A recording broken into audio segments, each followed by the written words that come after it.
So Meher Chowdhury, king of Meher Chowdhury কিংবা তোমরা বাংলার শাহের, তোমরা যে নামে তারা চিনে কিনা, তো সে বিগত 2 মাস ধরে জেলে আছে।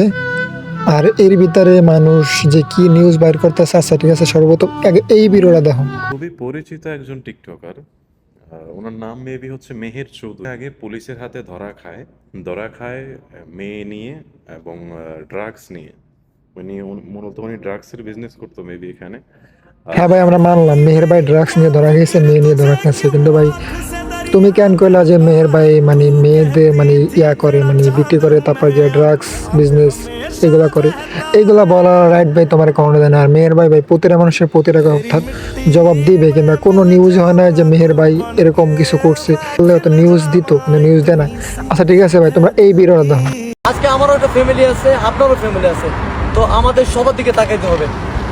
তো আজকে আমি বাধ্য হয়ে আপনাদের মাঝে ভিডিও আপলোড করলাম।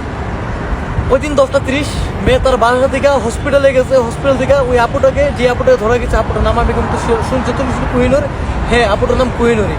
তো ওই আপুটাকে নিয়ে এসে আপুটার বাসা থেকে গন্তব্যে সে রওনা দিয়েছিল আপুটাকে তার বাসায় নামা দেওয়ার জন্য। তো মূলত মেহের ভাই হচ্ছে একজন ড্রাইভার, মানে একজন ড্রাইভারের কাজ কি এই এই এই জায়গা থেকে ওই জায়গা, ওই জায়গা থেকে ওই জায়গা।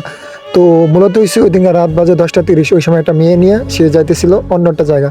সো ওই সময় তার ট্রাফিক সিগন্যাল দেয়। সো মেয়ের ভাই তার গাড়ির কাগজপত্র, ড্রাইভিং লাইসেন্স সব কিছু দেয়, মানে মেয়েটার মানে সব কিছু দেয়। তো এর ভিতরে মানে হয়েছে কি, মানে তার গাড়ির ভিতরে ড্রাগস পাইছে, এটা সত্য আছে, তোমরা দেখো যে। তো যখন মেয়েরকে ওই আপুটাকে গাড়ি থেকে নামানো হয়েছে, তখন গাড়িটা পুলিশ চেক করতেছিল। তো আমার কাছে আপনাদের কাছে একটাই প্রশ্ন, পুলিশ কিভাবে জানলো মেয়ের সাথে এই যে নেশা জাতীয় জিনিস? আমার একটাই প্রশ্ন আপনাদের কাছে, যে পুলিশ কিভাবে জানলো যে মেয়ের কাছে ওই নেশা জাতীয় জিনিস? অবশ্যই কেউ না কেউ বলছে। সেই লোকটাকে আমিও জানি না, সেই লোকটাকে মেহের জানে, বাস মেহের আমার কাছে এখন মেয়েরও ক্লিয়ার নয়। তো আপনারা জানেন যে বাংলাদেশের ড্রাইভিং সিটটা ডাইন পাশে, আর বাংলাদেশ আর এখানের ড্রাইভিং সিটটা বাম পাশে। তো মেয়ের বাম পাশে ড্রাইভিং করে ডাইন পাশের সিটটা খালি থাকে, যেহেতু ওই আপু খালি ছিল। তার আগে ওই আপুটাকে নেওয়ার আগে মেয়ের সাথে আরও 2জন লোক উঠছিল। কারণ 2জনের মধ্যে কে এই কাজটা করছে মেয়ের এখন পর্যন্ত শিওর হয় নাই। কিন্তু একটা কথা মনে রাখবে, সত্য কখনো মাটি চাপা থাকে না। তো বাম পাশের সিটের আমি আপনাকে একটা জিনিস শেয়ার করি, দেখলে অবশ্যই বুঝবেন।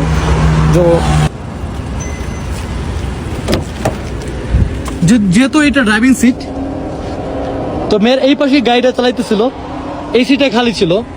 তো এই যখন পুলিশ চেক করতেছিল, ওই পিছনের এই সিটে এই দিকটা আপু যে কোনো এক সাইডে বসেছিল। তো যখন গাড়িটা চেক করতেছিল, গাড়িটার ঠিক এই জায়গায় একটা সাদা মানে কোস্টিপ জাতীয় জিনিস দিয়ে পেঁচানো ছিল এই জায়গায়। তো এখন এই গাড়িতে মেয়ের, এই গাড়িটা মেহেরের, এই গাড়িতে অনেক ধরনের লোক ওঠা নামা করে, অনেক ধরনের লোক বসে। যেহেতু মেয়ের কাজ ভাড়া চালায়, সে ভাড়া চালায় গাড়িটা, ঠিক আছে, তার রিজিক এই গাড়ি দিয়েই ধরেন। তো এই জায়গায় কখনো আমি যদি ক্রাইম করি, আমি কখনো এই জায়গায় কোনো নেশাজাতীয় জিনিস এই গাড়িতে, এই জায়গায় কখনো আমি রাখবো না। কত হলো এক।